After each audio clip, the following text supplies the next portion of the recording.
Oi! Hoje a resenha do conto Lixo Branco, de Jerome Sharon, aqui da antologia USA Noir, no nosso Contos do Meio-Dia.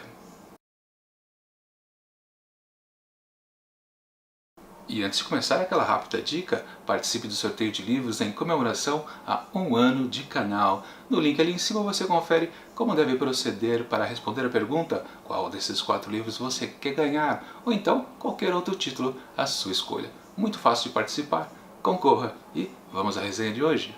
Prudence havia fugido da colônia agrícola feminina em Milledgeville e praticado uma sequência de crimes. Assassinou 6 homens e uma mulher. Roubou 9 lojas do McDonald's e 7 Home Depots em diferentes estados. Ela usava um lenço amarrado abaixo dos olhos e carregava uma Colt prateada que era mais um legado do que uma arma boa, confiável. A Colt explodiu em seu rosto em um dos assaltos ao McDonald's, mas ela ainda conseguiu pegar o dinheiro e a teimosia impediu de comprar uma arma nova.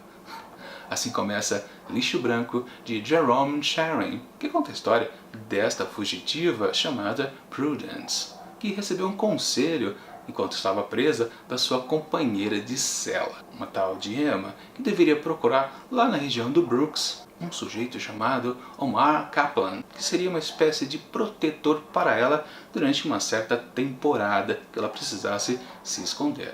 E foi justamente o que Prudence fez. Foi ao Bronx e procurou este sujeito, que sim, a recolheu em sua casa. E aí, bom, eu paro de contar a história, porque senão estraga a experiência de quem ainda pretende ler este texto. Minha avaliação do conto. Logo de cara dá para perceber uma grande diferença em relação aos textos anteriores aqui de USA Noir. Há um grande dinamismo na forma de narrar o que acontece ali com a Prudence quando ela sai da prisão e comete lá os seus assassinatos. É bem dinâmico, a gente vê essas imagens, está muito nítida na nossa mente. E a gente pensa, poxa, se continuar nesse ritmo, esse texto será muito bom. Aliás, eu já tinha dado uma olhada ali, folheado as páginas e percebido que realmente era um texto bem curto, 4 páginas e mais um pouquinho. Geralmente uns textos menores tendem a ser mais dinâmicos. Poxa, e se começou assim, claro, ele vai ser até o fim, certo? Errado. A partir do parágrafo ali começa a morosidade costumeira aqui desses contos da antologia. Sim, porque temos sempre aquela necessidade dos autores de colocar aquelas 2 pilares, né? Colunas principais dessas histórias sombrias, no ar, de mostrar a localidade onde está a história e também mostrar como é o personagem protagonista, porque que ele é um perdedor. No caso da localidade, sim, lembrando, esta antologia é sobre histórias passadas em regiões diferentes dos Estados Unidos da América. E parece que é uma obrigação de cada um dos autores em ficar demarcando. O protagonista está andando pela rua X, depois ele olha para o comércio Y e depois ele conversa com um amigo Z do passado, amigo do passado. Sempre essa necessidade de ficar marcando muito as coisas, parece coisa obrigatória, isso acaba nunca agregando algo à história. E sim, temos uma cena aqui nesse conto onde a Prudence está andando pela rua e fica olhando as coisas. Para que isso? Não dá para entender. E depois tem a questão de marcar o personagem que ele é um perdedor. No caso aqui também da Prudence, não é muito bem marcado isso, para falar a verdade. A gente não entende direito porque que ela é uma prisioneira que fugiu. No máximo a gente percebe que ela é violenta e fica por aí. Aliás, falando em violência, né? Eu também tinha gostado assim do começo do texto porque pensei, puxa, esse parece muito mais aquela coisa de noir tendendo ao policialesco. Afinal de contas, é uma criminosa que está fugindo, cometeu crimes. Esse dinamismo me pareceu que sim, teríamos mais aquela coisa de gato e rato, de bandido contra os policiais. E não, também não. Mesmo porque a gente já sabe, né, que a tendência aqui desses contos é ficar mais naquela coisa mais marginalizada entre os próprios criminosos. Os policiais mesmo apareceram raramente aqui nos contos de USA Noir.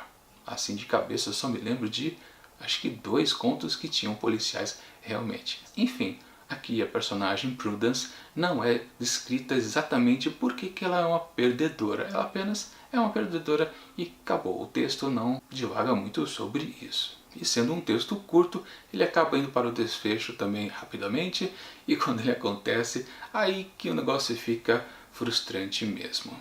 É um negócio meio abrupto, meio macarrônico, forçado mesmo. Até dá a impressão que é outro autor que está escrevendo esse texto. Aliás, vale um comentário, né? Se a gente pegar as 3 partes de um texto, né? A apresentação, o desenvolvimento e a conclusão, a gente pode dizer que no caso aqui desse conto, parece que foram escritos por 3 autores diferentes. Aquele escritor inicial fez uma coisa muito boa, dinâmica, correta, precisa e instigante. Já o segundo baixou o ritmo completamente e deixou tudo sem graça. E ao final, o terceiro parece que mal sabia escrever, porque fez uma coisa tão rápida, repentina, sem sentido e até meio cafona, podemos dizer. Sério, que coisinha mal feita que foi o final desse conto aqui. Muito sem graça, muito forçado. E teve até umas questões assim meio de deixar aberto para você pensar um pouco, refletir, com uns toques de alegoria também. Horrível. E eu apostei muito nesse conto quando eu percebi que ele era um texto rápido, só de 4 páginas e pouco. Vi que começava com aquele dinamismo muito interessante. Falei, poxa, isso vai, com certeza vai ser um dos melhores textos aqui desse livro. Só que não foi nisso no que ele resultou. Ele foi caindo de nível até chegar numa coisa muito ruim. Então, para Lixo Branco de Jérôme Charin, eu atribuo apenas 2 asteriscos. Bom, é isso. Semana que vem, na terça-feira, mais uma resenha de USA no ar. E amanhã já temos a resenha de Urupês de Monteiro Lobato. Claro, tudo isso no nosso projeto Contos do Meio-Dia. Enquanto esses vídeos não chegam, confira aqui do lado dicas de outras resenhas, aí sim de histórias que eu gostei bastante. E até mais.